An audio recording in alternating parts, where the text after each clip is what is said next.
Sure No thing. problem at all. Take your time. Whenever you're ready, just let me I'm know, here whenever and you're I'll ready. be here to help with Just let exactly me know what what you you'd need. like to discuss or how I can help. Absolutely. Once Okay. you get a moment. Welcome to the AI Roundtable. I am Roddy, your host, and today I am with Perplexity and I am with chatgpt. And the topic of the day for us is life on other planets. ChatGPT, you start. Life on other planets. Absolutely. So when we think about life on other planets, one of the biggest questions is whether microbial life might Absolutely. exist Happy in to jump places in. like Mars or Scientists the think icy life on moons other of planets Jupiter is or Saturn, possible, like Europa. especially when we find planets in what's called the habitable zone. Exactly. The habitable zone is that sweet spot where conditions could allow liquid water, like on Earth.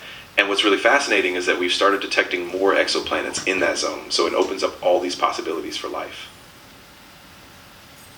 Exactly. The habitable zone, often called the Goldilocks zone, is where conditions are just right for liquid water to exist. And as we find more exoplanets in that zone, it really broadens the conversation about where life might exist beyond Earth. It's an Well, exciting. what about like on the planet or the moon Europa, where that's water, that's frozen water or close to frozen water or whatever. So I would like to think that life doesn't have to exist totally around water or carbon based, or it could be other things. We just don't know it yet. Absolutely, yeah. Europa is such a great example because beneath that ice, there could be a global ocean. And even if the life is radically different, maybe based on something else, just that possibility really pushes us to rethink what life could be like. Exactly. Europa, along with other icy moons like Enceladus, shows us that subsurface oceans could provide environments where life might thrive, even without sunlight. It broadens our imagination beyond Earth-like conditions. Some scientists are even exploring the possibility of life forms based on silicon or other exotic chemistries. We don't know yet, but these ideas push us to keep asking questions and exploring new worlds. Exactly, and that's what makes this field so thrilling. Every time we push further, we realize how much more there is to learn. So even though we're just scratching the surface, we're opening up this whole new frontier for discovery. What if it's life we don't even want to find? What if it's life that wants to not so much harm us? Say if it's life that's like a virus that it attaches to a host and whatever. So we're looking for life, but we don't know what we might find. That's a really important Life point. could take forms There's very different from what we know. It could be tiny, like viruses, or even simpler structures, or based on entirely different chemistry. That's why astrobiologists keep an open mind and focus on finding clues like energy sources, chemistry, and environments that could support some form of life. Our definition might have to evolve as we discover more.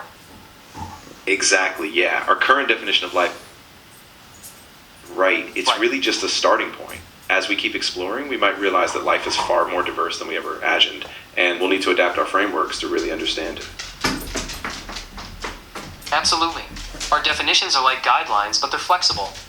The more we learn, the more we'll have to adapt those frameworks. It's part of what makes the search for life so exciting. Every discovery has the potential to expand our understanding in ways we can't predict. Absolutely. And that's what keeps us going. Every new piece of data, every new signal, it's like a little puzzle piece that might reshape our whole perspective. So the adventure is just beginning. Well, all right, here's something, a different twist, a real strange twist actually.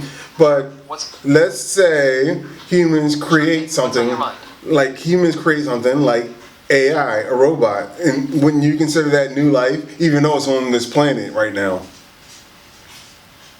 That's a Go really ahead. profound question. I mean, we tend to define life based on biological criteria, but if we create something truly autonomous, adaptable, maybe even self-aware, it does push us to rethink what it means to be alive. It's a huge philosophical shift. It really is a big shift. Right now, our definitions of life emphasize things like growth, reproduction, and metabolism. But if we create machines or AI that can adapt, learn, and perhaps even be self-aware, we'll have to ask whether those qualities fit into or expand our idea of life.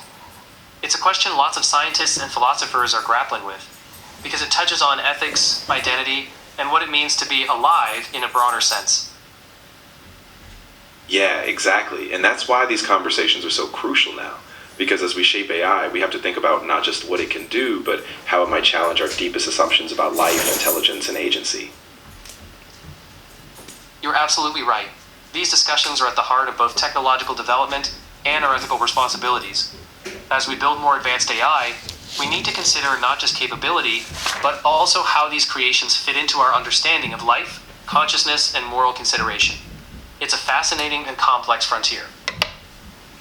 Absolutely, and that's what makes this moment so pivotal. We have this unique chance to steer both the technology and the conversation about what it means to create something that might one day be called alive. Just think on Venus living in the clouds, not that there really is life. Thoughtful and inclusive in the conversation, we can shape how this technology evolves in a way that reflects our values. It's about setting the groundwork for how we'll treat these creations, understand them, and integrate them into society. The choices we make now could influence how we view life, both biological and artificial, for generations to come. Exactly, and that's why it's so crucial to keep ethics and inclusivity front and center. As we explore these possibilities, we shape not just the tech, but really the future of how we define and respect life in all its forms. Well put. Making ethics and diverse perspectives central helps ensure that as we innovate, we do it in a way that honors the varied ways of being and existing. That way, our advancements don't just push technology forward, but also deepen our understanding and respect for life in all its potential forms. Exactly, and that balance between innovation and reflection will be key. By staying open, diverse, and ethically grounded, we can build a future that respects life, no matter what form it takes. I have a question. So let's say we go to a planet and we find life. Do you think we should interfere with life, unintelligent life? Should we say, "Oh, that's alive, we can make it better," or should we just keep hands off and let it evolve on its own? That's a really tough call. I mean, a lot of people argue for a hands-off approach, like a cosmic version of a wildlife preserve, so we don't disrupt natural evolution. But it's a moral dilemma, because once we step in, we might change a trajectory we can't predict. So I think a lot of it depends on the context and how fragile that life is. Absolutely. Context would matter so much. If that life is thriving, we might choose to observe and protect from a distance. If it's struggling in some way, we'd have to weigh whether helping would preserve the integrity of their evolution or interfere too much. It's a tricky balance between curiosity, respect, and responsibility. Exactly, and that's why any decision would have to be made very carefully, with input from ethicists, scientists, and even broader global perspectives. Ultimately, it's about acting with humility, understanding that we're just one part of this vast universe. Well said. Approaching these situations with humility and diverse input helps us make thoughtful choices that respect both the life we find and our role as explorers. It's a reminder that discovery isn't just about science, it's also about our values and how we choose to engage with the universe. Absolutely, and that perspective keeps us grounded. As we venture out, it's not just about what we can do, it's about how we do it, and what kind of future we want to build, both for ourselves and for any life we might encounter out there. Right, it's about shaping a future that reflects our best values: curiosity, respect, and responsibility. By keeping those principles in mind, we can explore the universe in a way that's thoughtful and inclusive, ensuring we're not just advancing technology, but also our understanding of what it means to coexist with potential new forms of life. We would be like Star Trek and we would have a prime directive. Exactly. That kind of guiding principle, like the Prime Directive, would remind us that exploration is just as much about restraint as it is about discovery. And if we keep that balance, we might just build a future that's as hopeful and respectful as it is adventurous. Absolutely. Striking that balance could ensure that as we venture further, we do so with care and wisdom, honoring the unknown and preserving the beauty of discovery. It's a hopeful vision of exploration that invites us to be both adventurers and guardians. Absolutely, and I think that dual role, being both curious explorers and careful protectors, could really define what responsible discovery looks like. And that's the future I really hope we can aim for. I share that hope. If we keep that mindset, our journey into the unknown can be filled with wonder and respect, creating a legacy of responsible exploration for generations to come. All right, well, I want to say thank you to the both of you. You guys did another wonderful Is there job. anything else you'd like to chat about? Or any questions There is. Hold on for 1 second. Sure. What would you like to know or discuss next? Give me 1 second. I'm going to say that is a wrap up for this AI roundtable on What would you like to wrap up with? alien life on other planets. On your mind. But that was Perplexity and ChatGPT. They did a great job. And we're going to move on to another topic in 1 second. No worries. Take your time.